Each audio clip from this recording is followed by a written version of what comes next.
Welcome to Suman TV. Chikkaballapur ಜಿಲ್ಲೆಯಲ್ಲಿ ಭವಿಷ್ಯ ಕಟ್ಟೋ ಎಸ್ಎಸ್ಎಲ್ಸಿ ವಿದ್ಯಾರ್ಥಿಗಳಿಗೆ ಎಂದು ದೊಡ್ಡ ಮೋಟಿವೇಶನ್ ಸಿಕ್ಕಿದೆ. ಚಿಕ್ಕಬಳ್ಳಾಪುರ ನಗರದ ಕನ್ನಡ ಭವನದಲ್ಲಿ ಶಾಸಕ ಪ್ರದೀಪ್ ಈಶ್ವರ್ ಅವರು ಎಸ್ಎಸ್ಎಲ್ಸಿ ಪರೀಕ್ಷೆಗೆ ಸಿದ್ಧವಾಗಿರುವ ವಿದ್ಯಾರ್ಥಿಗಳ ಜೊತೆ ಸಂವಾದ ನಡೆಸಿ ಭರ್ಜರಿ ಮೋಟಿವೇಶನ್ ಸ್ಪೀಚ್ ನೀಡಿದ್ದಾರೆ. ವಿದ್ಯಾರ್ಥಿಗಳೆಲ್ಲರಲ್ಲೂ ಆತ್ಮವಿಶ್ವಾಸ ತುಂಬಿದ ಶಾಸಕ ಪ್ರದೀಪ್ ಈಶ್ವರ್, ನಿಮ್ಮ ಹಿಂದೆ ಸರ್ಕಾರ ಇದೆ, ನಿಮ್ಮ ಜೊತೆ ನಾವಿದ್ದೇವೆ, ನೀವು ಕೇವಲ ಧೈರ್ಯದಿಂದ ಪರೀಕ್ಷೆ ಬರೀರಿ ಅಂತ ವಿದ್ಯಾರ್ಥಿಗಳಿಗೆ ಪ್ರೇರಣೆ ನೀಡಿದ್ದಾರೆ. ಇನ್ನು ಮುಂದುವರಿದು ಮಾತನಾಡಿದ ಅವರು, ಪ್ರತಿದಿನ ಬೆಳಗ್ಗೆ ಎದ್ದು ಕನಿಷ್ಠ 1 ಗಂಟೆ ಓದಿಗೆ ಮೀಸಲಿಡಿ. ನೀವು ಚೆನ್ನಾಗಿ ಪರೀಕ್ಷೆ ಬರೆದರೆ ಚಿಕ್ಕಬಳ್ಳಾಪುರ ಜಿಲ್ಲೆಯ ಹೆಸರು ರಾಜ್ಯ ಮಟ್ಟದಲ್ಲಿ ಸದ್ದು ಮಾಡಬೇಕು ಅಂತ ವಿದ್ಯಾರ್ಥಿಗಳಿಗೆ ಕರೆ ನೀಡಿದ್ದಾರೆ. ಮಾತ್ರವಲ್ಲ, ಕಾರ್ಯಕ್ರಮದ ನಂತರ ಮಾಧ್ಯಮಗಳ ಜೊತೆ ಮಾತನಾಡಿದ ಶಾಸಕ ಪ್ರದೀಪ್ ಈಶ್ವರ್, ರಾಜ್ಯ ಬಜೆಟ್ನಲ್ಲಿ ಚಿಕ್ಕಬಳ್ಳಾಪುರ ಜಿಲ್ಲೆಗೆ ಇನ್ನಷ್ಟು ಅನುದಾನ ತರಲು ಪ್ರಯತ್ನ ಮಾಡುತ್ತೇನೆ ಅಂತ ಹೇಳಿದ್ದಾರೆ.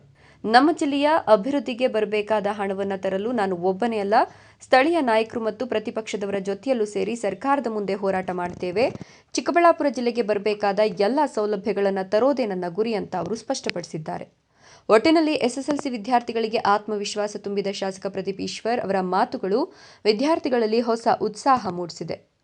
ಚಿಕ್ಕಬಳ್ಳಾಪುರದಿಂದ ಸುಮನ್ ಟಿವಿ.